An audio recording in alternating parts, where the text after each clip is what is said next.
നമസ്കാരം. സത്സംഗ് വിത്ത് ഋഷിയിലേക്ക് എല്ലാവർക്കും സ്വാഗതം. ഇന്ന് നമ്മളിവിടെ ഡിസ്കസ് ചെയ്യുന്നത് സായി സ്ഥാവൻ മഞ്ജരിയാണ്. ദാസ്ഗുരു മഹാരാജ് ഷിർഡി സായിയുടെ ഒരു അകമഴിഞ്ഞ ഭക്തനായ, അതായത് ഷിർഡി സായി ജീവിച്ചിരുന്ന സമയത്ത് തന്നെ പുള്ളിയുടെ കീർത്തനങ്ങൾ ഒരുപാട് പേരിലേക്ക് എത്തിക്കാനും ഒക്കെ പ്രചരിപ്പിക്കാൻ സഹായിച്ച ഒരു വ്യക്തിയാണ് ദാസ്ഗുരു മഹാരാജ്. അപ്പോൾ സായി ജീവിച്ചിരുന്ന വ്യക്തിയാണ്. അപ്പോൾ ഷിർഡി സായിയുടെ സ്ഥാപന മഞ്ജരി ഷിർഡി സായി 1918 ഒക്ടോബർ 15 സമാധിയായത്. അതിന് 36 ദിവസം മുമ്പാണ് സായി സ്ഥാപൻ മഞ്ജരി രചിച്ചത്. ആൾക്കാരുടെ കാര്യങ്ങൾ ഭൗതികവും ആത്മീയവുമായിട്ടുള്ള വിഷസ് ഗ്രാൻറ്റ് ചെയ്യാൻ വേണ്ടി ആ ഒരു ഉദ്ദേശത്തോടു കൂടി രചിക്കപ്പെട്ടതാണ് സായി സ്ഥാവൻ മഞ്ജരി. അപ്പോൾ ഈ ഷിർഡി സായി സ്ഥാവൻ മഞ്ജരി സ്മരണ എന്ന് പറഞ്ഞാൽ ഭക്തിയിൽ നവവിധ ഭക്തിയുണ്ട്. സ്മരണ, അർച്ചന, കീർത്തനം, മനനം എന്നൊക്കെ പറഞ്ഞ ഒരുപാട് നവവിധ ഭക്തിയുണ്ട്. അപ്പോൾ നവവിധ ഭക്തിയിൽ ഏറ്റവും പ്രധാനപ്പെട്ട ഒരെണ്ണം സ്മരണയാണ്. നമ്മളൊരു പുസ്തകം വായിക്കുമ്പോഴും നമ്മളൊരു കീർത്തനം ചൊല്ലുമ്പോഴും ഈശ്വരനെ എന്താ പറയുക, പ്രകീർത്തിക്കേണ്ട ആവശ്യമില്ലല്ലോ. പ്രൈസ് ചെയ്താൽ എന്താ പറയുക, പ്രസാദിക്കുന്ന അല്ലെങ്കിൽ ഈഗോയെ ബൂസ്റ്റ് ചെയ്യുന്ന ഒരാളല്ല ദൈവ ചൈതന്യം എന്ന് പറയുന്നത്. അപ്പോൾ ആർക്ക് വേണ്ടിയാണ് പ്രാർത്ഥിക്കുന്നത്? പ്രാർത്ഥിക്കുമ്പോൾ എന്താണ് സംഭവിക്കുന്നത്? നമ്മളൊരു ഈശ്വരനെക്കുറിച്ച് പ്രാർത്ഥിക്കുമ്പോൾ, ഈശ്വരൻ്റെ നാമങ്ങൾ ഉച്ചരിക്കുമ്പോൾ ഉപബോധ മനസ്സിൽ സബ്കോൺഷ്യസ്ലി നമ്മൾ ആ ഈശ്വരനെ കുറിച്ചാണ് ചിന്തിക്കുന്നത്.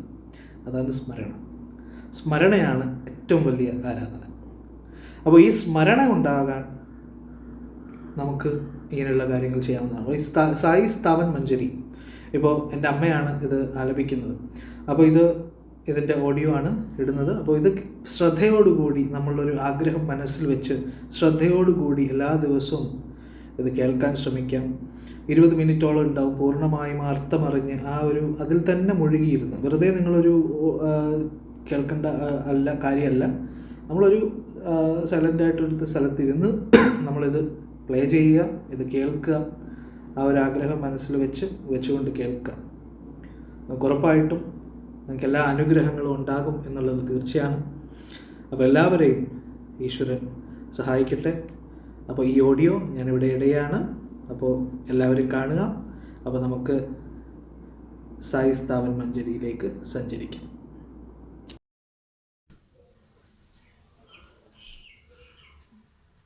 ഓം ശ്രീ സായിനാഥായ നമ. ശ്രീ സായിനാഥ് സ്തവൻ മഞ്ജരിയാണ് ഞാനിവിടെ ചൊല്ലുന്നത്. മഹത്തായ ബാബയുടെ സ്തോത്രമാണ്. ശ്രീ ഗണേശ സാഷ്ടാംഗ പ്രണാമം. ഹേ മയൂരേശ്വര, അവിടുന്ന് ഞങ്ങൾക്ക് ആശ്രയമേകുന്നവനാകുന്നു. ഹേ ഗൗരീപുത്ര സർവജ്ഞ, അങ്ങ് സങ്കല്പാതീതനാണ്. മഹോദരനായ ശ്രീ ഗണപതിയെ രക്ഷിച്ചാലും. സർവഗണങ്ങളിലും സർവദേവതകളിലും അദ്വിതീയനും മുഖ്യനുമായതിനാൽ അങ്ങയെ ഗണേശൻ എന്ന് സംബോധന ചെയ്യുന്നു. സർവശാസ്ത്രങ്ങൾക്കും പുണ്യഗ്രന്ഥങ്ങൾക്കും സമ്മതനായ ഹേ ബാലചന്ദ്ര, അങ്ങ് പൂജീയനായി അനുമോദിക്കപ്പെടുന്നു. വാഗ്ദേവതയായ ഹേ ശാരദേ, അങ്ങ് നാഥലയങ്ങളുടെ അധിഷ്ഠാത്രിയാണ്. അങ്ങയുടെ അസ്തിത്വം കാരണമത്രേ വ്യവഹാരിക ലോകം പ്രവർത്തിക്കപ്പെടുന്നത്. കലാഗോവിന്ദന്മാർക്ക് ആദരണീയ ദേവിയായ അങ്ങ് ഈ ദേശത്തിൻ്റെ അഭിമാനമായ സനാതനത്വമാണ്. അവിടുന്നിൻ്റെ അനന്തശക്തി പ്രഭാവം സർവത്ര വ്യാപിച്ചിരിക്കുന്നു. ജഗദമ്പേ, ഞാൻ അങ്ങയെ വന്ദിക്കുന്നു. പരമാത്മനും യോഗികൾക്ക് പ്രിയങ്കരനുമായ അങ്ങ് മനുഷ്യാകാരം കൊണ്ട ഭണ്ഡരീയനാണ്. ദയാസാഗരവും അപാരകാരുണ്യവാനുമായ അങ്ങ് പാണ്ഡുരംഗ നരഹരിയത്രേ. ചരടിൽ കെട്ടി പാവകളി നടത്തും പോലെ ലോകം നിയന്ത്രിക്കുന്ന അവിടുന്ന് സർവ്വവ്യാപിയാണ്. സർവശാസ്ത്രങ്ങളും പുണ്യഗ്രന്ഥങ്ങളും അങ്ങയുടെ പ്രകൃതിയുടെ യഥാർത്ഥ സത്ത ഇപ്പോഴും തേടിക്കൊണ്ടിരിക്കുകയാണ്. പാണ്ഡിത്യഗർവിന് ഹേ ചക്രപാണി, അങ്ങയെ വ്യക്തമായി അറിയാനാവുകയില്ല. ബുദ്ധിവിഹീനന്മാർ തർക്കങ്ങളും വാഗ്ജാലങ്ങളിലും പെട്ടുഴലുകയാണ്. യോഗികൾക്ക് മാത്രം മനസ്സിലാക്കാൻ കഴിയുന്ന അവിടുന്ന് അന്യർക്ക് ദുർഗാഹ്യനാണ്. അങ്ങയെ ഞാൻ പൂജിക്കുന്നു. ബഹുമാനാദരങ്ങളോട് അങ്ങയുടെ തിരുമുമ്പിൽ ഞാൻ അഷ്ടാംഗ പ്രണാമം ചെയ്യുന്നു. അല്ലയോ പഞ്ചമുഖനായ ശങ്കര, കപാലം മാലയാക്കി ധരിക്കുന്നവനെ, അങ്ങ് ദിക്കാകുന്ന വസ്ത്രത്തോടു കൂടിയ നീലകണ്ഠനാകുന്നു. ജീവജാലങ്ങളെ സംസാര സാഗരത്തിൽ നിന്നും രക്ഷിക്കുന്ന പശുപതിയായ ബ്രഹ്മരൂപ, എല്ലായ്പ്പോഴും ആരാണോ അങ്ങയുടെ തിരുനാമം ജപിച്ചുകൊണ്ടിരിക്കുന്നത് അവരുടെ പ്രാപഞ്ചിക ദുരിതങ്ങളെല്ലാം ഞൊടിയിടയിൽ നീങ്ങിപ്പോകുന്നു. ഹേ ജഡാധരിയായ ശിവശങ്കര, അങ്ങയുടെ നാമത്തിൻ്റെ ശക്തി അപ്രമേയമാണ്. അങ്ങയുടെ തൃപ്പാദത്തിൽ നമസ്കരിച്ചുകൊണ്ട് ഈ വിജയഗാഥയായി സ്തോത്രം രചിക്കാൻ ആരംഭിക്കുന്നു. ഈ സ്തോത്രത്തിൻ്റെ ശുഭാസമാപ്തിക്കായി എല്ലായ്പ്പോഴും എനിക്ക് സഹായകമാകിയാലും. അല്ലയോ കഴുത്തിൽ വിഷം ധരിച്ചവനെ നീലകണ്ഠ, അത്രീപുത്രനായ ദത്താത്രേയൻ, ഇന്ദിരയുടെ കുടുംബദേവനായ വിഷ്ണു എന്നിവരെ വന്ദിക്കാൻ അനുവദിച്ചാലും. തുക്കാറാം തുടങ്ങിയ സന്യാസിമാരെയും എല്ലാ ഭക്തന്മാരെയും ഞാനിപ്പോൾ വന്ദിക്കുന്നു. ജയ് സായിനാഥ, അങ്ങേക്ക് അഭിവാദ്യം. പാപമോചകനായ ഹേ കൃപാനിധേ, ഞാൻ അങ്ങയുടെ തൃപ്പാദങ്ങളിൽ നമ്രശിരസ്കനായി സ്പർശിക്കുന്നു. അങ്ങനെ സംരക്ഷിച്ചാലും. അവിടുന്ന് പൂർണ്ണപ്രപഞ്ചവും പരമാനന്ദത്തിൻ്റെ ആവാസസ്ഥാനവുമാണങ്ങ്. സ്വയം വിഷ്ണുവാണ്. മനുഷ്യർക്കിടയിൽ ജിതേന്ദ്രിയനുമാണ്. കാമദേവൻ്റെ ശത്രുവായ ഉമയുടെ വല്ലവനായവൻ ആരാണോ അത് അങ്ങാണ് ശിവൻ. അങ്ങ് ദൈവം മനുഷ്യാവതാരം എടുത്തതാണ്. ജ്ഞാനാകാശത്തിലെ സൂര്യദേവനും അങ്ങാണ്. അങ്ങ് ദയാസാഗരമാണ്. ലൗകിക വ്യാധികൾക്കുള്ള വിഷസംഹാരിയാണ്. ദരിദ്രർക്കും പതീതർക്കും അഭീഷ്ടദായകനായ ദിവ്യരത്നം ചിന്താമണിയാണ്. ഭക്തന്മാർക്ക് ദിവ്യമായ വിപുലീകരണം നൽകുന്ന ഗംഗാനദിയാണ്. സംസാരത്തിൽ മുങ്ങിക്കൊണ്ടിരിക്കുന്നവർക്ക് അങ്ങ് ചങ്ങാടമാണ്. ദ്വിതീയർക്ക് അങ്ങ് അഭയസ്ഥാനമാണ്. ഈ സൃഷ്ടിയുടെ മൂലകാരണമാണ് അവിടുന്ന്. ശുദ്ധ ചൈതന്യമേതോ അതേ തത്വമസി, അത്യന്തമായ കരുണാനിധി. ഈ ജഗത് അങ്ങയുടെ ലീലകളിലൊന്നു മാത്രം. അങ്ങേക്ക് ജനനമില്ല, മരണം കൂടി അങ്ങയെ ബാധിക്കുന്നില്ല. അങ്ങയുടെ സൗഹൃദത്തിലെത്തുന്നവരുടെ അഗാധമായ അന്വേഷണത്തിനൊടുവിൽ ഈ അത്യന്തിക നിഗമനത്തിൽ എത്തിച്ചേരും. ജനന മരണമെന്ന ധാരണ ജ്ഞാനത്തിൽ നിന്നും ഉണ്ടാകുന്നതാണ്. തീർച്ചയായും ജനനമരണ മുക്തനാണ് അങ്ങ്. ഒരു ചാലിൽ വെള്ളം പ്രത്യക്ഷപ്പെട്ടാൽ അതിൻ്റെ സ്രോതസ് അവിടെ തന്നെയാണെന്ന് കരുതുമോ? നേരത്തെ തന്നെ നിലനിൽക്കുന്നുവെങ്കിൽ ഭൂമിക്കടിയിൽ നിന്നും ശക്തമായ പ്രവാഹം ഉണ്ടാകേണ്ടതല്ലേ? വെള്ളം ഒരു ചാലിലൂടെ ഒഴുകുമ്പോൾ അത് വർണ്ണിക്കപ്പെടുകയും നാമകരണം ചെയ്യപ്പെടുകയും ചെയ്യും. ഒരരുവി അതിൻ്റെ തനത് നാമം ശ്രദ്ധിക്കും. വെള്ളമില്ലെങ്കിൽ അതൊരു ചാല് മാത്രമായിരിക്കും. അരുവി ഉണ്ടാകുന്നതും വരണ്ടു പോകുന്നതും അപ്രത്യക്ഷമായി പോകുന്നതും ജലത്തിൻ്റെ പ്രകൃതമല്ല. കാരണം അരുവിയിലെ വെള്ളം അത് നിറഞ്ഞ് ചാലിൻ്റെ പ്രാധാന്യമനുസരിച്ചല്ല. വെള്ളം നിറഞ്ഞ് ചാലുകൾ അരുവികളാകുമ്പോൾ മതിച്ചൊഴുകുന്നത് പോലെ വെള്ളം വറ്റി വരളുമ്പോൾ വെറും ചാലുകളാവുകയും ചെയ്യും. മനുഷ്യാകാരവും നദിക്കരയിലെ ചാലുകൾ പോലെയാണ്. അരുവിയിലെ ശുദ്ധജലം പോലെയാണ് ആത്മാവും, പവിത്രമായ ശക്തി. ഇതേപോലെ അസംഖ്യം ചാലുകൾ ഉണ്ടാവുമെങ്കിലും ഇതേപോലെ സത്ത എല്ലാത്തിനും ഒരേപോലെയാണ്. ആയതിനാൽ ആരംഭമില്ലാത്തവനാരോ അവിടുത്തോട് ഞാൻ പറയുന്നു, കരുണാമയ, ഇന്ദ്രൻ്റെ വജ്രായുധമേന്തിക്കൊണ്ട് ദയവായി അജ്ഞാനപർവ്വതത്തെ നശിപ്പിക്കൂ. ഇതേവരെയായി ഇതേപോലെ ചാലുകൾ, ജീവികൾ അസംഖ്യം ഭൂമിയിലുണ്ടായി. ഇപ്പോഴും എത്രയോ നിലനിൽക്കുന്നു. ഭാവിയിൽ കാലം മുന്നോട്ട് പോകുമ്പോൾ അനവധി വന്നുകൊണ്ടിരിക്കും. ഓരോ അത്തരം ചാലുകൾക്കും ജീവികൾക്കും വ്യത്യസ്തവും വൈവിധ്യമാർന്നതുമായ നാമവും രൂപവും ഉണ്ടാകുന്നു. അങ്ങനെ ഈ ലോകത്തിൽ തിരിച്ചറിയപ്പെടുന്നു. ആ ആത്മചൈതന്യത്തെ ഞാനും നീയുമെന്ന സംജ്ഞയിലൂടെ വിവേചിക്കുന്നത് യുക്തമല്ല. അതുകൊണ്ട് അവിടെ ദ്വൈത്വമില്ല. അത് സ്വയം തന്നെ നിശ്ചയമായും ആത്മാവാണ്. ആരംഭം മുതൽ ആത്മാവ് പ്രപഞ്ചമാകെ വലയം ചെയ്തുകൊണ്ടിരിക്കുകയാണ്. പിന്നെ എങ്ങനെ നീയും ഞാനുമെന്ന ദ്വൈത്വസങ്കല്പം അംഗീകരിക്കാൻ കഴിയും? മേഘത്തിൽ നിന്നും വർഷിക്കുന്ന ജലം എല്ലാം ഒരേപോലെയാണ്. എന്നാൽ അതെപ്പോൾ ഭൂമിയിൽ പതിക്കപ്പെടുന്നുവോ അത് വ്യത്യസ്ത രൂപങ്ങൾ സ്വീകരിക്കുന്നു. അരുവി, നദി, തോട്, വെള്ളച്ചാട്ടം എന്നിങ്ങനെ പല രൂപങ്ങൾ. ഗോദാവരി തടത്തിൽ വീഴുന്ന ജലം ഗോദാവരി നദിയുടെ പരിഭാവനത കൈവരിക്കുന്നു. എന്നാൽ കിണറുകളിലും മറ്റും പെയ്യുന്ന മഴവെള്ളം ഇതേ മൂല്യവും അന്തസ്സും കൽപ്പിക്കപ്പെടുന്നില്ല. ഋഷിമാർ ഗോദാവരി നദിയെപ്പോലെയാണ്. അവിടുന്ന് അതിലെ തീർത്ഥജലമാണ്. ഞങ്ങൾ ചെളിക്കെട്ടുകളും കിണറുകളും തടാകങ്ങളുമാണ്. അതാണ് നമുക്കിടയിലുള്ള വ്യത്യസ്തത. നമ്മുടെ ജീവിതത്തിൻ്റെ പൂർണ്ണതയ്ക്കായി നാം അങ്ങേ ശരണാഗതി പ്രാപിക്കണം. നാം എപ്പോഴും കൈകൂപ്പിക്കൊണ്ട് നിൽക്കണം. കാരണം അവിടുന്ന് മതതത്വങ്ങളുടെയും ഭക്തിയുടെയും ആകാരമാണ്. നദീതടത്തിൻ്റെ സവിശേഷതയാലാണ് ഗോദാവരിയിലെ ജലം പവിത്രീകരിക്കപ്പെട്ടത്. വെറും ജലമായി കരുതുകയാണെങ്കിൽ അതെല്ലായിടത്തുമുണ്ട്. ഗോദാവരീതടം യഥാർത്ഥത്തിൽ പരിപാവനമായി പരിഗണിക്കപ്പെടുന്നു. അതിൻ്റെ പൂജനീയതയ്ക്ക് ജലം ഒഴുകിപ്പോകുന്ന ഭൂമിയുടെ ഗുണവിശേഷം കാരണമാണ്. മേഘങ്ങളിൽ നിന്നും വർഷിക്കുന്ന ജലം അത് പതിക്കുന്നതെവിടെയോ ഭൂമിയുടെ ഭാഗം മാറ്റുന്നില്ല. ആ ഭൂവിഭാഗത്തെ ജ്ഞാനികളും പുണ്യഗ്രന്ഥങ്ങളും വിശുദ്ധ ഗോദാവരി എന്ന് വിളിക്കപ്പെടുന്നു. എവിടെയാണോ ജലം പതിക്കുന്നത് അവിടങ്ങളിലെ മണ്ണിൻ്റെ ഗുണം അത് സ്വീകരിക്കുന്നു. ജലം വീഴുന്ന സ്ഥാനത്തിനനുസരിച്ച് അഴുക്കുവെള്ളമായും ചവർപ്പും ഉപ്പും എല്ലാം ഉണ്ടാകുന്ന മൗലികമായ മാധുര്യമാണ് വെള്ളത്തിനുള്ളതെങ്കിലും. ഗുരുരാജ, സമാനമായ ഉദാഹരണമാണ് അങ്ങ്. കാമക്രോധാദികളായ ഷഡ്ദോഷങ്ങൾ ഉറച്ച് അശുദ്ധിയില്ലാതിരിക്കുന്നത് ആരോ ആ പുണ്യരൂപത്തിന് യോഗി എന്ന നാമം അനുയോജ്യമാകുന്നു. അതുകൊണ്ട് യോഗികൾ ഗോദാവരികളാണ്, പൂർണ്ണമായും അനുഗ്രഹീതരായവർ. എല്ലാ ജീവജാലങ്ങൾക്കുമിടയിൽ അങ്ങയുടെ സ്ഥാനം ഏറ്റവും ഉയർന്നതാണ്. സൃഷ്ടിയുടെ ആരംഭം മുതൽ തന്നെ ഗോദാവരി നിലനിന്നു പോരുന്നുണ്ട്. എല്ലായ്പ്പോഴും ജലം സുലഭമായി ഉണ്ടാകും. ഇന്ന് വരെ അതിനൊരു ക്ഷാമവും ഉണ്ടായിട്ടില്ല. രാവണശത്രുവായ ശ്രീരാമൻ ഗോദാവരി തീരത്ത് വന്നിരുന്നു. അതിനുശേഷം എത്രയോ ജലം നദിയിലൂടെ ഒഴുകിയിട്ടുണ്ട്. ഇപ്പോഴത്തെ ജലം പഴയ അതേ ജലമല്ല തന്നെ. നദീതടം മാത്രം അതേപോലെ അവശേഷിക്കുന്നു. ജലം സമുദ്രത്തിൻ്റെ പുണ്യപവിത്രത ജലം സമുദ്രത്തിലേക്ക് പ്രവഹിച്ചു കൊണ്ടിരിക്കുന്നു. അനശ്വരമായ നദീതടത്തിൻ്റെ പുണ്യപവിത്രത ഈ ദിവസം വരെയുണ്ട്. ഓരോ വർഷവും പഴയ ജലം ഒഴുകിപ്പോകുന്നു, പുതിയ ജലം നദീതടത്തിലേക്ക് പ്രവഹിക്കുകയും ചെയ്യുന്നു. ഇതാണ് നിയമം, അങ്ങേക്കറിയാവുന്നതാണല്ലോ. നൂറ്റാണ്ടുകൾ ഒരു വർഷം പോലെയാണ്. കഴിഞ്ഞ നൂറ്റാണ്ടിലെ യോഗികൾ ജലപ്രവാഹം പോലെയാണ്. ജലോപരിതലത്തിലെ തരംഗങ്ങൾ പോലെയാണ് മഹാത്മാക്കൾ. യോഗ്യവര്യന്മാർ ഗോദാവരി പോലെയാണ്. ആദിമശതകങ്ങൾ ഒരു വൻ പ്രളയമായി സനത്സനക സനന്ദന്മാരുണ്ടായി. തുടർന്ന് നാരദൻ, തുമ്പുരൻ, ധ്രുവൻ, പ്രഹ്ലാദൻ, ശക്തനായ രാജാവ്, ബലി, ശബരി, അങ്കദൻ, ഹനുമാൻ, വിദൂരൻ, ഗോപന്മാർ, ഗോപികമാർ എന്നിവരുണ്ടായി. ഇന്നുവരെ എത്രയോ മഹാത്മാക്കൾ വന്നു. കഴിഞ്ഞ ഓരോ നൂറ്റാണ്ടുകൾ ഈ പ്രളയം ആവർത്തിക്കപ്പെട്ടു. എണ്ണിത്തിട്ടപ്പെടുത്താൻ ഞാൻ അശക്തനാണ്. ഈ ആധുനിക ശതകത്തിൽ ഈ പുണ്യഭൂമിയിൽ അങ്ങയുടെ രൂപത്തിൽ അങ്ങയുടെ ദിവ്യപാദങ്ങളിൽ ഞാനിതാ സാഷ്ടാംഗം പ്രണമിക്കുന്നു. മഹാരാജ്, തെറ്റുകൾ യാതൊരു കലവറയുമില്ലാതെ ക്ഷമിക്കണമെന്ന് യാചിക്കുന്നു. ഞാനൊരു ദരിദ്രനും ഭാഗ്യഹീനനും അജ്ഞാനിയുമായ മനുഷ്യനാണ്. പാപികളിൽ വലിയവൻ, ദുർമാർഗത്തിൽ നിന്നും മോചിപ്പിക്കണം. എന്നെ യാതൊരു വിധത്തിലും ത്യജിക്കരുതേ. ഇരുമ്പിൻ്റെ സ്ഥായിയായ ദൂഷ്യങ്ങൾ സ്പർശമണി അവഗണിക്കുന്നു. ലണ്ടി, ഓഹോൾ എന്നീ ഗ്രാമങ്ങളിലെ ചെറിയ നീരൊഴുക്കുകൾ ഗോദാവരി പരിത്യജിക്കുന്നില്ല. ഞാൻ പൂർണ്ണമായും ദുരാചാരിയാണെങ്കിലും അങ്ങയുടെ കൃപാകടാക്ഷത്തിൻ്റെ ഫലമായി അതെല്ലാം അതിവേഗത്തിൽ നശിപ്പിക്കണമെന്നാണ് ഈ ദാസൻ്റെ ഏകമായ അഭ്യർത്ഥന. സ്പർശമണിയുടെ സംസർഗമുണ്ടായതിനു ശേഷവും ഇരുമ്പിൻ്റെ സ്ഥായിയായ ദോഷങ്ങൾക്ക് മാറ്റമുണ്ടായില്ലെങ്കിൽ ഗുരുവര, സ്പർശമണിക്കത് അപകീർത്തികരമായിരിക്കും.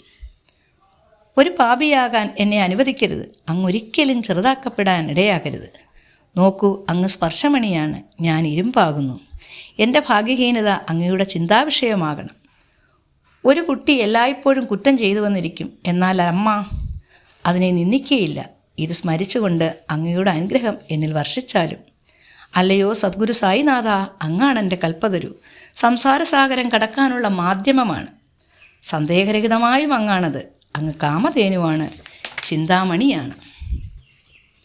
അങ്ങ് ജ്ഞാനാകാശത്തിലെ സൂര്യദേവനാണ്, ധർമ്മത്തിൻ്റെ മഹാഖനിയാണ്, സ്വർഗത്തിൻ്റെ മഹാഖനിയാണ്, സ്വർഗത്തിലേക്കുള്ള കോവണിയുമാണ്. സാധുവും പൗത്രനുമായവനെ, ശാന്തിയുടെയും ആനന്ദത്തിൻ്റെയും മൂർത്തിവല്ലഭമായ ഹേ പരമാത്മൻ, അദ്വൈയനും ജ്ഞാനസാഗരനുമാണ്. പരമജ്ഞാനത്തിൻ്റെ അവതാരവും മാനവോത്തമനുമായ അങ്ങ് ക്ഷമയുടെ ആവാസസ്ഥാനവും ശാന്തിയും ഭക്തന്മാർക്ക് അഭയവുമാണ്. അനുഗ്രഹിച്ചാലും എന്നെ അനുഗ്രഹിച്ചാലും. സദ്ഗുരു മഞ്ചീന്ദറും മഹാത്മാ ജലന്ധറും നിവർത്തിനാഥും ജ്ഞാനേശ്വറും കബീറും ഷെയ്ഖ് മുഹമ്മദും ഏകനാഥും അങ്ങാണ്. അങ്ങ് ബോധലനും സബതമാലിയും യഥാർത്ഥ രാമദാസുമാണ്. സായിനാഥ്, അങ്ങ് തുക്കാറാമും ശക്കയും മാണിക്യപ്രഭുവുമാണ്. അങ്ങയുടെ നൂതനമായ അവതാരവും വൈവിധ്യമാർന്ന പ്രകൃതവും യഥാർത്ഥത്തിൽ മനസ്സിലാക്കാൻ വിഷമമാണ്. അങ്ങയുടെ ജാതിയെയും വംശത്തെയും പറ്റി അങ്ങ് ആരോടും ഒന്നും വെളിപ്പെടുത്തിയിട്ടില്ല. ചിലർ പറയുന്നു അങ്ങ് മുസ്ലിമാണെന്ന്, മറ്റു ചിലർക്ക് അങ്ങ് ബ്രാഹ്മണനാണ്. കൃഷ്ണഭഗവാനെപ്പോലെ അങ്ങ് ദുർഗ്രാഹ്യമനാണ്. ശ്രീകൃഷ്ണനെ നോക്കൂ, വ്യത്യസ്തമായ നിരീക്ഷണത്തിലൂടെ വ്യത്യസ്ത ജനങ്ങൾ വൈവിധ്യമാർന്ന നാമങ്ങളാണ് വിളിക്കുന്നത്. ചിലർക്ക് യദുഭൂഷണനും മറ്റുള്ളവർക്ക് വെറും ഇടയനുമാണ് അവിടുന്ന്. യശോദയ്ക്ക് അവിടുന്ന് ഓമനയാണ്. കംസനാൽ വിളിക്കപ്പെടുന്നത് മഹാകാലനായാണ്. ഉദ്ധവന് പ്രിയനും അർജുനന് സർവജ്ഞനുമാണ്. അപ്രകാരമേ ഗുരുവര, ഓരോ വ്യക്തിയും തനതായ നിഗമനത്തിലെത്തുന്നു. സ്വയം മാനസിക നിലയ്ക്ക് അനുസൃതമായി അവർ നാമകരണം നടത്തുന്നു. മസ്ജിദാണ് അവിടുത്തെ വാസസ്ഥാനം. കാതു കുത്തിയിട്ടില്ല. അങ്ങയുടെ പ്രത്യേക കാണുമ്പോൾ നിസ്കാരം ശ്രദ്ധിച്ചാൽ ഒരു മുസ്ലിം എന്ന് വിളിക്കുന്നത് യുക്തിസഹമെന്ന് തോന്നാം. അഗ്നിയെ ആരാധിക്കുന്നത് കണക്കിലെടുത്താൽ ഇതേപോലെ അങ്ങയുടെ മറ്റു പല പ്രവൃത്തികളും കാരുണ്യപ്രഭു, എൻ്റെ സ്വന്തം നിഗമനത്തിൽ അങ്ങൊരു ഹിന്ദുവാണ്. ഇത്തരം ബാഹ്യമായ വ്യത്യാസങ്ങളൊക്കെ താർക്കികന്മാർക്ക് മാത്രം താല്പര്യമുള്ള കാര്യമാണ്. ജ്ഞാനാർത്ഥികളായ ഭക്തന്മാരെ ഇതൊന്നും അലട്ടുന്നില്ല. അങ്ങ് ബ്രഹ്മം തന്നെയാണ്. ജാതിയോ മതാനുഷ്ഠാനങ്ങളോ അങ്ങേക്ക് പ്രസക്തമല്ല. അങ്ങ് പരമഗുരുവാണ്. അങ്ങ് ജഗത്സൃഷ്ടാവാണ്. അവിടെ ഹിന്ദുക്കളും മുസ്ലിങ്ങളും ശത്രുത്വം ഉണ്ടായിരുന്നപ്പോൾ അവർക്കിടയിൽ ഐക്യവും മൈത്രിയും ഉണ്ടാക്കുന്നതിന് മസ്ജിദും അഗ്നിപൂജയും ഒപ്പം നടത്തി അങ്ങ് ആളുകളെ അമ്പരപ്പിച്ചു. അങ്ങയുടെ ലീലകൾ പ്രദർശിപ്പിക്കുകയായിരുന്നു. അങ്ങ് ജാതിക്കും മതത്തിനും അതീതനാണ്. അങ്ങ് ബ്രഹ്മനാണ്. സത്യത്തിൻ്റെ സാരാംശമാണ്. തത്വമസിയാണ്. വാസ്തവത്തിൽ അങ്ങ് മനുഷ്യധാരണയ്ക്ക് അതീതനാണ്. അനുമാനങ്ങളുടെയും വിവാദങ്ങളുടെയും കടിഞ്ഞാൺ അഴിച്ചുവിട്ട് തർക്കവീതർക്കങ്ങൾ വ്യാപകമാക്കുന്നു. അവിടെ എൻ്റെ നിസ്സാര വാക്കുകൾ എങ്ങനെ കണക്കിലെടുക്കപ്പെടും? അങ്ങയെ നിരീക്ഷിച്ചുകൊണ്ടിരിക്കെ എനിക്ക് മൗനം പാലിക്കാനാവുന്നില്ല. കാരണം അങ്ങയുടെ മഹത്വത്തെ സ്തുതിക്കാൻ വാക്കുകളല്ലാതെ മറ്റെന്ത് മാർഗങ്ങളാണുള്ളത്? ആയതിനാൽ വാക്കുകൾ മാധ്യമമാക്കിക്കൊണ്ട് എന്തുമാത്രം വർണ്ണന സാധിക്കുമോ അത് അങ്ങയുടെ ആശീർവാദം ലഭിക്കാൻ ഞാൻ സമർപ്പിക്കും. യോഗികൾ ദേവന്മാരിലും ഉന്നതന്മാരാണ്. എൻ്റേതും നിൻ്റേതുമെന്ന ഭേദബുദ്ധി ഇല്ലാത്തവരുടെ സാമീപ്യത്തിന് ഇടം കാണുന്നില്ല. ഹിരണ്യകശവും രാവണനും ദൈവദ്വേഷികളായതിനാൽ വധിക്കപ്പെടുകയായിരുന്നു. യോഗിമാർ ഇത്തരം കർമ്മങ്ങളിൽ ഒരിക്കലും ഏർപ്പെടുകയില്ല. ജലന്ധരനെ ഗോപീചന്ദ് ചണ്ടിക്കുമ്പാരത്തിൽ കുഴിച്ചിട്ടു. എന്നാൽ ആ ഋഷിക്ക് ഈ പ്രവൃത്തിയോട് പകയൊന്നും തോന്നിയില്ല. മറിച്ച് രാജാവ് ഭൗതിക ലോകത്തു നിന്നും മോചിതനാക്കപ്പെട്ടു. അമരത്വമുണ്ടായി. സന്യാസിമാരുടെ ഈ തരം അസാമാന്യതകൾ വർണ്ണനാതീതമാണ്. യോഗികൾ സൂര്യനാണ്. അവരുടെ അനുഗ്രഹം ഉജ്ജ്വല പ്രകാശമാണ്. യോഗിമാർ ചന്ദ്രനെപ്പോലെ സൗമ്യതയുള്ളവരാണ്. അവരുടെ മൃദുലത ചന്ദ്രാകാശത്തെപ്പോലെ ആഹ്ലാദകരിയാണ്. യോഗിമാർ കസ്തൂരിയുടെ പരിമളതയാണ്. അവരുടെ അനുഗ്രഹം കസ്തൂരിയുടെ സുഗന്ധം പോലെയാണ്. യോഗിമാർ കരിമ്പിൻ ചാറ് പോലെയാണ്. അവരുടെ അനുഗ്രഹം മധുരതരമാണ്. യോഗിമാർ നന്മതിന്മകളെ ഒരേ തരത്തിലാണ് നിർവചിക്കുന്നത്. പ്രത്യുത പാപികളോട് അവരുടെ വാത്സല്യം അളവറ്റതാണ്. ഗോദാവരിയിലെ ജലത്തിൽ അഴുക്ക് പിടിച്ച വസ്ത്രങ്ങൾ മാത്രമാണ് അലക്കാൻ കൊണ്ടുവരുന്നത്. വൃത്തിയുള്ളവ ഗോദാവരി തീരത്തു നിന്നും അകലെ ട്രങ്കുപുട്ടിയിൽ സൂക്ഷിക്കുന്നു. ട്രങ്കിൽ സൂക്ഷിച്ചവ എപ്പോഴെങ്കിലും ഒരിക്കൽ കൂടുതൽ ശുദ്ധീകരണത്തിനായി ഗോദാവരി തീരത്ത് കൊണ്ടുവന്നു വരാം. ട്രങ്കുപെട്ടി എന്നത് അനശ്വരമായ വാസസ്ഥലമാണ്. അങ്ങ് ഗോദാവരിയാണ്. നദിയുടെ സ്നാനഘട്ടിൽ അചഞ്ചലമായി വിശ്വസിക്കണം. കാമക്രോധാദികളായ 6 ദോഷങ്ങളും പുരണ്ടതായ വസ്ത്രങ്ങളാണ് എല്ലാ ജീവികളും. അങ്ങയുടെ തൃപ്പാദ ദർശനം ഗോദാവരി സ്നാനം പോലെയാണ്. എൻ്റെ പാപം കഴുകിക്കളയൂ. ഓ സമർത്ഥ സായിനാഥ്, എന്നെ പവിത്രീകരിക്കൂ. ഞങ്ങൾ സംസാരികളായതിനാൽ മാലിന്യത്തിൻ്റെ അടുക്കുകൾ അടിഞ്ഞുകൂടിയിരിക്കുന്നുണ്ട്. അതിനാൽ പവിത്രീകരണ ശക്തിയുള്ള യോഗികളെ ദർശിക്കാൻ ഞങ്ങൾ യോഗ്യരത്രേ. ഗോദാവരിയിൽ സമൃദ്ധമായ ജലം വസ്ത്രങ്ങളുടെ ശുദ്ധീകരണത്തിനും സ്നാനഘട്ടം ശുചിയാക്കുന്നതിനുമായിട്ടുള്ളതാണ്. അത് നിർവഹിക്കാതെ ഉപേക്ഷിക്കുകയാണെങ്കിൽ അത് ഗോദാവരിക്ക് കീർത്തികരമായിരിക്കില്ല. സമൃദ്ധമായ ചില്ലുകളുള്ള ശീതളമയും ഛായയുമായുള്ള വൃക്ഷമാണങ്ങ്. ആധ്യാത്മികം, ആദി ഭൗതികം, ആദി വൈദികം എന്നീ ജീവിത ദുഃഖങ്ങളുടെ ചുട്ടുപൊള്ളുന്ന സൂര്യതാപത്തിൽ യാതന അനുഭവിക്കുന്ന യഥാർത്ഥ യാത്രികരാണ് ഞങ്ങൾ. ഈ കൊടിയ ചൂടിൽ നിന്നും കാരുണ്യവാരിതയെ സംരക്ഷണമേകിയാലും ഗുരുരാജ, അങ്ങയുടെ മൃദുലതയാർന്ന അനുഗ്രഹത്തിൻ്റെ ശീതളച്ചായ അസാധാരണമത്രേ. വൃക്ഷച്ചുവട്ടിലിരിക്കവേ സൂര്യതാപം ഒരാൾക്ക് അനുഭവപ്പെടുന്നുവെങ്കിൽ ആരാ വൃക്ഷത്തെ തണലേകുന്ന മരമെന്ന് വിളിക്കും? നോക്കൂ, അങ്ങയുടെ അനുഗ്രഹമില്ലാതെ ആർക്കും ലോകത്തിൽ ധർമ്മമുണ്ടാക്കാനാകുകയില്ല. ശേഷശായിയായ ഭഗവാൻ അർജുനനെ സഖിയാക്കിക്കൊണ്ട് ധർമ്മത്തെ സമുദ്ധരിച്ചു. സുഗ്രീവൻ്റെ ദാക്ഷിണ്യത്താൽ വിഭീഷണൻ രാജാരാമൻ്റെ അരികിൽ സമ്പർക്കമുണ്ടാക്കി. യോഗിമാർ കാരണം ശ്രീഹരിയുടെ മഹത്വം പ്രകടമാക്കുന്നു. ബ്രഹ്മൻ രൂപരഹിതമായതിനാൽ വേദങ്ങൾക്ക് പോലും നിർവചിക്കാൻ സാധ്യമല്ല. ഈ നിരാകാരത്തിൻ്റെ പ്രാധാന്യം സംഗ്രഹിച്ചെടുത്ത രൂപമാണ് യോഗിമാരുടേത്. രുക്മിണീകാന്തനായ വൈകുണ്ഠപതി ദാമാണ്ടിക്ക് വേണ്ടി മാഹാറിനെ ഉണ്ടാക്കി. പോത്തിന് ശവങ്ങൾ ചുമന്നുകൊണ്ട് ജഗതാത്മാവായ ഭഗവാൻ യാതന അനുഭവിച്ചു. യോഗികളുടെ അസാമാന്യ സിദ്ധി അറിയിക്കുന്നതിന് ജഗ്ജീവൻ വെള്ളം ചുമക്കുന്ന ജോലി ചെയ്തു. നിത്യനിത്യവും ജ്ഞാനവും ആനന്ദവും ആരിലാണോ ഉള്ളത് ആ ദൈവത്തിലും ഉയർന്ന സ്ഥാനമാണ് യോഗികൾക്ക് കൽപ്പിക്കപ്പെടുന്നത്. അമിതമായി സംസാരിക്കേണ്ട ആവശ്യമില്ല. അങ്ങ് ഞങ്ങളുടെ അമ്മയും അച്ഛനുമാണ്. ഓ സദ്ഗുരു സായിനാഥ, അങ്ങ് ശുദ്ധി ഗ്രാമവാസിയാണ്. ബാബ, അവിടുത്തെ ലീലകൾ പൂർണ്ണമായും ആർക്കാണ് അറിയാനാവുക?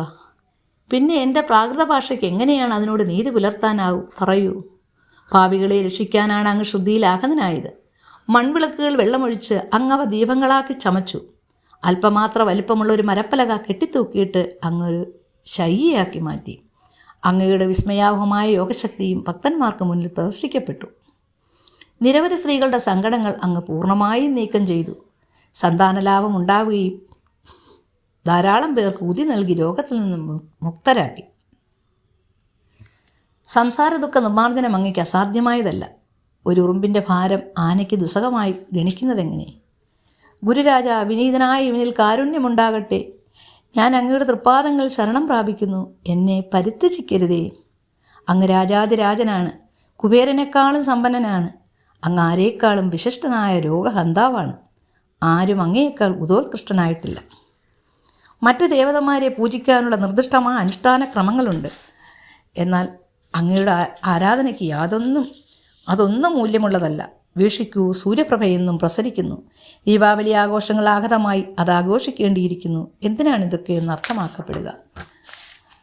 സമുദ്രത്തിൻ്റെ ദാഹം ശമിപ്പാൻ പര്യാപ്തമായ ജലം ഭൂമിയിൽ കണ്ടെത്താനാവുകയില്ല. ഉദീപ്തമായ അഗ്നിക്ക് എവിടെ നിന്നും ചൂട് കണ്ടെത്തും? പൂജയ്ക്ക് ആവശ്യമായ എല്ലാ വസ്തുക്കളും അങ്ങയുടെ സത്തയിൽ തന്നെ പരിപൂരിതമായിട്ടുണ്ട്. ഹേ ശ്രീ സമർത്ഥ ഗുരുരാജ, അതിൽ തന്നെ അവ അങ്ങയുടെ ഭാഗമാണ്. എൻ്റെ സംഭാഷണങ്ങളൊക്കെ ദാർശനിക പ്രസ്താവനകളാണ്. എന്നാൽ ആ സത്യം എനിക്ക് അനുഭവവേദ്യമാക്കാൻ ആയിട്ടില്ല. അനുഭവരഹിതമായ എൻ്റെ സംഭാഷണം അർത്ഥരഹിതവും സങ്കീർണവുമായ വെറും വാക്കുകൾ മാത്രമാണ്. അങ്ങേക്ക് വിധിപ്രകാരമുള്ള പൂജയാണെങ്കിൽ എനിക്കത് അനുഷ്ഠിക്കണമെന്നുണ്ട്. എൻ്റെ സമർത്ഥ ഗുരുവര, അത് ചെയ്യുന്നതിന് ആവശ്യമായ ധനമില്ല. അധികപക്ഷവും ഞാൻ അങ്ങയെ പൂജിക്കുന്നത് വെറും എൻ്റെ ഭാവനയുടെ സഹായത്താലാണ്. കൃപാനിധേ, ആ പൂജ അതായി തന്നെ ഈ അടിമയുടേതായി സ്വീകരിച്ചാലും. ഇപ്പോൾ ഞാൻ കണ്ണുനീരാൽ അങ്ങയുടെ തൃപ്പാദം കഴുകുന്നു. യഥാർത്ഥ ഭക്തിയാകുന്ന ചന്ദനമരച്ച് കാലിൽ പൂശുന്നു. അലങ്കാരവാക്കുകളാൽ നീണ്ട കുപ്പായമായ കഫ്നി ഉണ്ടാക്കി ഞാൻ അങ്ങയെ ആത്മാർത്ഥമായി അണിയിക്കുന്നു. ഭക്തിയുടെ ഈ പുഷ്പമാല അങ്ങയുടെ കഴുത്തിൽ അണിയിക്കുന്നു. എന്നിലുള്ള ദുർഗുണങ്ങളുടെ ധൂപക്കൂട്ട് അങ്ങയുടെ മുന്നിൽ ഞാൻ എരിച്ചു കളയുന്നു. അശുദ്ധ ചേരുവയായിരുന്നിട്ടുകൂടി അതിൽ നിന്നും ദുർഗന്ധം വമിക്കുകയുണ്ടായില്ല. സദ്ഗുരുവിൻ്റെ മുന്നിലല്ലാതെ മറ്റൊരിടത്താണ് ഈ ധൂപക്കൂട്ട് പുകച്ചിരുന്നെങ്കിൽ ഈ ധൂപക്കൂട്ടിന് സംഭവിച്ചതെന്തോ അതുപോലെയാകുമായിരുന്നു. ധൂപക്കൂട്ട് അഗ്നിയിൽ എരിഞ്ഞപ്പോൾ തൽക്ഷണം തന്നെ അതിൻ്റെ പരിമളത്തെ സ്പർശിക്കപ്പെടുകയും ധൂപക്കൂട്ടിൽ നിന്ന് പെട്ടെന്ന് വിട്ടകലുകയും ചെയ്തു. അങ്ങയുടെ മുന്നിലെല്ലാം ഭിന്നമാണ്. അശുദ്ധിയെല്ലാം അഗ്നിയിൽ കത്തിച്ചാമ്പലാകുന്നു. എന്നാൽ നന്മ എല്ലായ്പ്പോഴും അവശേഷിക്കുന്നു. ലോകമത് കാണാറാകുന്നു. ഒരിക്കൽ മനസ്സിലെ ദുർഗുണങ്ങളൊക്കെ കത്തിച്ചാമ്പലായാൽ മനസ്സ് പരിശുദ്ധമായിത്തീരും. ഒരിക്കൽ ഗംഗയുടെ അശുദ്ധി നീങ്ങിക്കഴിഞ്ഞാൽ അത് പിന്നീട് സഹജമായ പവിത്രതയുള്ളതാകുന്നു. വിലോപനിതയുടെ ദീപം ഞാൻ ജ്വലിപ്പിച്ചാൽ അതിൽ നിന്നും യഥാർത്ഥത്തിൽ ആത്മസമീപത്തിൻ്റെ തിളക്കമുണ്ടാകും. ഹേ ഗുരുവരാ, ഋഷിത്വം ദാനമായി തന്നാലും. പവിത്രമായ വിശ്വാസത്തിൻ്റെ സിംഹാസനത്തിൽ അങ്ങ് ആസനസ്ഥനായാലും ഭക്തിയാകുന്ന നൈവേദ്യം സ്വീകരിച്ചാലും ഭക്തിയുടെ നൈവേദ്യം പൂജിച്ച് അങ്ങ് അതിൻ്റെ സാരാംശം എനിക്ക് നൽകിയാലും, കാരണം ഞാൻ അങ്ങയുടെ കുഞ്ഞാണ്. അങ്ങയുടെ പാലിന് എനിക്ക് അവകാശമുണ്ട്. എൻ്റെ മനസ്സെൻ്റെ ദക്ഷിണയായി ഞാൻ അങ്ങേക്ക് സമർപ്പിക്കുന്നു. അതുകൊണ്ട് ഏതെങ്കിലും കർമ്മത്തിൻ്റെ കീർത്തിയോ അപകീർത്തിയോ എന്നിൽ അവശേഷിക്കുകയില്ല. ഇപ്പോൾ എത്രയും വിനയത്തോടും ഭക്തിയോടും ഞാൻ അങ്ങയെ അഭിവാദ്യം ചെയ്യുന്നു. ഹേ ദിവ്യനായ സായിനാഥ, ദയവായി അത് സ്വീകരിച്ചാലും. പ്രാർത്ഥനാഷ്ടകം. ശാന്തിമാനസദായക ജ്ഞാനശ്രേഷ്ഠ സായിനാഥ, കരുണാനിധേ, അങ്ങ് ദയാസാഗരവും സത്യസ്വരൂപനുമാണ്. അജ്ഞാനന്ദമരാന്തക, ജാതിമതാതീതനായ ഋഷിവര്യനാണങ്ങ്. ബോധാതീതനും കാരുണ്യസ്വരൂപവുമായ അങ്ങ് എനിക്ക് രക്ഷയേകിയാലും. ഹേ ശുദ്ധി സായിനാഥ, അങ്ങ് ദൈവിക ജ്ഞാനത്തിൻ്റെ ആദിത്യനാണ്. വിജ്ഞാനദാതാവേ, സിദ്ധിപ്രദായക, ഭക്തമാനസ ഹംസമേ, അങ്ങയുടെ തൃച്ചരണങ്ങൾ ശരണമേഘണമേ. അങ്ങ് ബ്രഹ്മദേവനാണ്, ജഗത്സൃഷ്ടാവാണ്, ലോകപാലകനായ വിഷ്ണുവാണ് അവിടുന്ന്. ത്രിലോക സംഹാരകനായ സാക്ഷാൽ രുദ്രനുമാണങ്ങ്. ഭൂമിയിൽ അങ്ങില്ലാത്തിടമില്ല. അവിടെ എവിടുന്നാണോ അവിടെ നിന്നില്ലാത്തത്. സർവജ്ഞനായ സായിനാഥ, അങ്ങ് എല്ലാ ഹൃദയങ്ങളിലും അധിവസിക്കുന്നു. ഞങ്ങളുടെ പാപങ്ങളെല്ലാം മാപ്പാക്കണമെന്ന് ഞാൻ സവിനയം അപേക്ഷിക്കുന്നു. സന്ദേഹത്തിൻ്റെയും സമൂഹത്തിൻ്റെയും തിരമാലകൾ പൊടുന്നനെ നീക്കിത്തരയണമേ. അങ്ങ് പശുവും ഞാൻ പശുക്കുട്ടിയുമാണ്. അങ്ങ് ചന്ദ്രനാണ്. ചന്ദ്രകിരണങ്ങളാ ദ്രവീകൃതമാകുന്ന ചന്ദ്രമണിയാണങ്ങ്. ദിവ്യഗംഗയ്ക്ക് സമാനമായ അങ്ങയുടെ തൃച്ചരണങ്ങളിൽ ഈ ദാസൻ ബഹുമാനപുരസ്കരം നമിക്കുന്നു. അങ്ങയുടെ കൈക്കുമ്പിളിൽ എൻ്റെ തലയായിച്ച് അനുഗ്രഹത്തിനായി പ്രഭുവിനോട് ചോദിക്കുന്നു. എൻ്റെ സങ്കടത്തിൽ നിന്നും അസ്വസ്ഥതകളിൽ നിന്നും വിമുക്തനാക്കിയാലും ഈ ഗനു അങ്ങയുടെ ഭൃത്യനാണ്. ഈ പ്രാർത്ഥനാഷ്ടകവുമായി ഞാൻ അങ്ങയ്ക്ക് മുന്നിൽ സാഷ്ടാംഗം പ്രണമിക്കുന്നു. എൻ്റെ പാപങ്ങളും അയോഗ്യതകളും ദുരിതങ്ങളും ദാരിദ്ര്യവും ഇല്ലാതാക്കി തരണമേ. അങ്ങ് പശുവും ഞാൻ പശുക്കുട്ടിയുമാണ്. അങ്ങ് അമ്മയും ഞാൻ കുട്ടിയും. പാരുഷ്യമാർന്ന വികാരങ്ങളൊന്നും എന്നിലേക്ക് അടുത്തു വരാൻ ഇടയാക്കരുത്. അങ്ങ് മലയഗിരിയിലെ ചന്ദനമരമാണ്, ഞാൻ കള്ളിമുൾ ചെടിയാണ്. അങ്ങ് ഗോദാവരിയിലെ ജീവദായകമായ തീർത്ഥമാണ്, ഞാൻ പാപികളിൽ മുമ്പനും. അങ്ങയുടെ ദർശനം ലഭ്യമായതിനു ശേഷം എൻ്റെ ദൃഷ്ടമാനസത്തിൽ മാലിന്യങ്ങൾ മാറ്റമില്ലാതെ അവശേഷിക്കുന്നുവെങ്കിൽ ഗുരുവര, ആർക്കാണ് അങ്ങയെ ചന്ദനമെന്ന് അഭിസംബോധന ചെയ്യാനാവുക? കസ്തൂരിയുടെ സാമീപ്യത്താൽ പൊടികൾ പോലും വിശേഷ ഗുണം പ്രാപിക്കുന്നു. പുഷ്പമാല്യം കുരുക്കുന്ന ചരടിനും പുഷ്പത്തിൻ്റെ സുഗന്ധമുണ്ടായിരിക്കും. ഇതേപോലെയാണ് മഹാത്മാക്കളും. ആരാണോ അവരുടെ സ്പർശനം സാധിക്കുന്നത് അവർക്ക് മഹത്വത്തിൻ്റെ ഒരു അംശം പകർന്നു കൊടുക്കുക തന്നെ ചെയ്യും. വിഭൂതിയും സിംഹത്തോലും കാളയും ശിവൻ്റെ പ്രതീകാത്മകളായ ഭാഗങ്ങളായതിനാൽ ആ വസ്തുക്കളും എല്ലാ ഭാഗത്തു നിന്നുള്ള പ്രശംസയ്ക്ക് പാത്രമായി. യമുനാതീരത്ത് വൃന്ദാവനത്തിൽ ഗോപബാലന്മാർക്ക് വിനോദത്തിനായി വിശ്വപ്രഭു ദായികല ഉറിയടി അവതരിപ്പിച്ചു. അത് വിദ്വാൻമാരാൽ അംഗീകരിക്കപ്പെടുകയും വാഴ്ത്തപ്പെടുകയും. ഇതേപോലെ ഞാൻ പാപിയാണെങ്കിലും അങ്ങയുടെ സംരക്ഷണത്തിന് കീഴിലാണ്. എൻ്റെ പാപത്തിൻ്റെ അവസ്ഥയിൽ നിന്നും ഹേ ഗുരുവര, അങ്ങ് വിമോചിപ്പിക്കുകയില്ലേ? ലൗകികമായോ ആത്മീയമായോ എനിക്ക് തൃപ്തികരമായ വസ്തുക്കളെല്ലാം ഹേ ഗുരുരാജ അങ്ങ് എനിക്ക് നൽകുമെന്നതിൽ എനിക്ക് സന്ദേഹമില്ല. അങ്ങയുടെ അനുഗ്രഹത്താൽ എനിക്ക് മനോനിയന്ത്രണം സാധിക്കുന്നു. സമുദ്രം മാധുര്യമുള്ളതെങ്കിൽ അതിലെ ജീവികൾ എന്തിനു ഉപ്പരസത്തെ ഭയക്കണം? സമുദ്രങ്ങൾ മധുരമുള്ളതാക്കാൻ അങ്ങേക്ക് ശക്തിയുണ്ട്. ആയതിനാൽ ദാസ്കനുവിൻ്റെ ഹർജിയും അങ്ങ് അംഗീകരിച്ചാലും എനിക്കെന്ത് മേന്മകൾ കുറവുണ്ടെങ്കിലും അവയെല്ലാം അങ്ങയുടേതു കൂടിയാണ്. അങ്ങ് ആധ്യാത്മിക ഗുരുക്കന്മാരിൽ സർവ്വശ്രേഷ്ഠനാണ്. അതുകൊണ്ട് വരദാനമേകുന്നതിൽ കുറവ് വരുത്തരുതേ. ഇപ്പോൾ ഞാൻ എന്തിനേറെ സംസാരിക്കുന്നു, അങ്ങൻ്റെ ഏകാശ്രയമാണ്. അമ്മയുടെ കൈവലയത്തിലുള്ള കുട്ടികൾക്ക് സ്വാഭാവികമായും ഭയത്തിൻ്റെ ആവശ്യമില്ല. ആരാണോ ഈ സ്തോത്രം പ്രേമപൂർവ്വം വായിക്കുന്നത് അവരുടെ ആഗ്രഹങ്ങളെല്ലാം പ്രഭു പൂർത്തീകരിച്ചാലും. ഈ സ്തോത്രത്തിന് അങ്ങയുടെ അനുഗ്രഹം ഞാൻ യാചിക്കുന്നു. ദുരിതമനുഭവിക്കുന്നവർ ആരായാലും ആത്മാർത്ഥമായി 1 വർഷം ആലപിച്ചാൽ എല്ലാ ദുരിതങ്ങളും ഇല്ലാതാകും. എല്ലാ വ്രതസ്നാനങ്ങൾക്ക് ശേഷം ഈ സ്തോത്രം സ്ഥിരമായി ജപിച്ചാൽ ഹൃദയശുദ്ധിയും സദ്വികാരങ്ങളും ഉണ്ടായിത്തീരും. ഇത് സാധ്യമല്ലെങ്കിൽ എല്ലാ വ്യാഴാഴ്ചയും സദ്ഗുരുവിനെ മനസ്സിൽ ധ്യാനിച്ചുകൊണ്ട് ഇത് കീർത്തനം ചെയ്യേണ്ടതാണ്. ഇതുപോലും കഴിഞ്ഞില്ലെങ്കിൽ എല്ലാ ഏകാദശിക്കും ഈ സ്തോത്രം വായിച്ചാൽ ഫലസിദ്ധി ഉണ്ടാകും. വിശ്വാസത്തോടെ ആരാണോ ഇത് ജപിക്കുന്നത് അത് ഗുരുവിൻ്റെ അനുഗ്രഹത്താൽ പരമമായ ആധ്യാത്മിക പുരോഗതി ഉണ്ടായിത്തീരും. ഭൗതികമായ ആഗ്രഹങ്ങളിൽ പൂർണ്ണതൃപ്തി ഉണ്ടായവർക്ക് എല്ലാ ബന്ധങ്ങളിൽ നിന്നും മോചിതരാക്കുന്നതാണ്. ഈ സ്തോത്രം ആവർത്തിച്ച് പാരായണം ചെയ്താൽ മന്ദബുദ്ധി പോലും കുശാഗ്രതയുള്ളവനായിത്തീരും. യാദൃച്ഛികമായി ഏതെങ്കിലും ഒരാൾ അല്പായുസാണെങ്കിൽ സ്തോത്രജപത്തിൻ്റെ ഫലമായി 100 വർഷത്തിൽ കൂടുതൽ ജീവിക്കാൻ സാധിക്കും. എവിടെ സമ്പത്തിന് ക്ഷാമമുണ്ടോ അവിടെ സ്തോത്രം പതിവായി ജപിക്കുകയാണെങ്കിൽ ധനപതിയായ കുബേരൻ സ്വയം തന്നെ വന്ന് താമസിക്കും. ഇത് സത്യമാണ്, അത് സംഭവ്യമായിരിക്കും. സന്താനമില്ലാത്തവർക്ക് കുട്ടികൾ ജനിക്കും. ഈ സ്തോത്രജപത്തിലൂടെ രോഗികൾക്ക് സർവ്വ ദുരിതങ്ങളും ഇല്ലാതാകും. ഭീതിയും ദുരിതങ്ങളും അപ്രത്യക്ഷമാകും. മാന്യത വർദ്ധിക്കും. ഈ സ്തോത്രത്തിൻ്റെ നിരന്തര പാരായണത്തിലൂടെ നാശമില്ലാത്ത ബ്രഹ്മത്തെ പ്രാപിക്കാനാവും. ഈ സ്തോത്രത്തെ ആദരിക്കുന്ന വിവേകശാലിക്ക് ഹൃദയത്തിൽ വിശ്വാസമുണ്ടാകും. ഈ സ്തോത്രത്തിൻ്റെ പ്രഭാവത്താൽ സംശയങ്ങൾക്കോ തെറ്റിദ്ധാരണകൾക്കോ സ്ഥാനമുണ്ടാകുകയില്ല. ശ്രുതിയിലേക്ക് തീർത്ഥയാത്ര ചെയ്യൂ. പാപിയുടെ പാദപത്മങ്ങളിൽ മനസ്സുറപ്പിക്കൂ. ദരിദ്രരുടെയും നിരാശരുടെയും ആവശ്യങ്ങൾ നിവർത്തിക്കുന്ന ആഗ്രഹ സഫലീകരണം ചെയ്യുന്ന കൽപ്പവൃക്ഷമാണങ്ങ്. തന്തിരുപിടികളുടെ പ്രചോദനമുണ്ടായതിനാൽ എനിക്ക് പോലും ഈ സ്തോത്രം എഴുതാൻ സാധിച്ചു. നിസാരനും അഞ്ജനുമായ എന്നെപ്പോലുള്ള ഒരാൾക്ക് എങ്ങനെ ഈ സ്തോത്രം എഴുതാനായി? 1840 ശകവർഷത്തിൽ ഭദ്രപാദ മാസത്തിലെ ശുക്ലപക്ഷത്തിൽ ഗണേശ ചതുർത്ഥി ദിവസം തിങ്കളാഴ്ച 2-ാം പ്രഹാരത്തിൽ AD 1916 ബാബയുടെ മഹാസമാധിക്ക് 37 ദിവസം മുമ്പ് സൂര്യാസ്തമയത്തിന് 3 മണിക്കൂറിന് ശേഷം ശ്രീ സായിനാഥനെ സ്തുതിക്കുന്ന ഈ വിനീതോപഹാരം പരിപാവനമായ യമുനയുടെ കരയിലെ അഹല്യദേവിയുടെ സമാധിക്കടുത്ത് മഹേശ്വരത്തിൽ വെച്ചാണ് ഇത് പൂർത്തിയാക്കിയത്. വിഖ്യാത തീർത്ഥമായ മഹേശ്വരിക്കടുത്ത് വെച്ചാണ് ഇത് പൂർണ്ണമാകുന്നത്. എൻ്റെ ഹൃദയത്തിൽ ആവസിച്ച് അതിൽ ഓരോ വാക്കും ശ്രീ സായിനാഥൻ ഉച്ചരിക്കുകയായിരുന്നു. സർവ്വസന്യാസിമാരുടെയും യോഗികളുടെയും വിനീതവൃത്തിനായ ദാസ്ഗനുവിൻ്റെ ശിഷ്യനായ ദാമോദരനാണ് ഇതിൻ്റെ തനിപ്പകർപ്പെടുത്തത്. അങ്ങയോടൊപ്പം ശാന്തിയുണ്ട്. ശ്രീ സായിനാഥനെ സ്തുതിക്കുന്ന വിനീതോപഹാരമായി സംസാരസാഗരം താണ്ടാൻ നിങ്ങൾക്ക് സഹായകമാകട്ടെ. ദാസ്ഗനു വിശ്വാസത്തോടും ബഹുമാനത്തോടും ഈ പ്രാർത്ഥന പാണ്ഡുരംഗന് സമർപ്പിക്കുന്നു. ശ്രീ സായി ഹരിഹരനുള്ള ഈ തിരുമൽ കാഴ്ച സമർപ്പിക്കാൻ അനുവദിച്ചാലും പ്രഭു ഞങ്ങളെ അനുഗ്രഹിച്ചാലും. ആഗ്രഹ സഫലീകരണം നൽകുന്ന പുണ്ടലീക വരദ ഹരിവിടല, ഞാൻ വീണ്ടും സീതാകാന്തിനെ വിളിക്കുന്നു. ജയ ജയ രാമ. പാർവതീപതേ ഹരഹര മഹാദേവ. ജയ് സദ്ഗുരു സായിനാഥ്. ഞാനിത് അങ്ങേക്കായി സമർപ്പിക്കുന്നു. ഹേ പ്രഭോ, ഞങ്ങളെ അനുഗ്രഹിച്ചാലും. ഓം സായിറാം, സായിറാം, സായിറാം.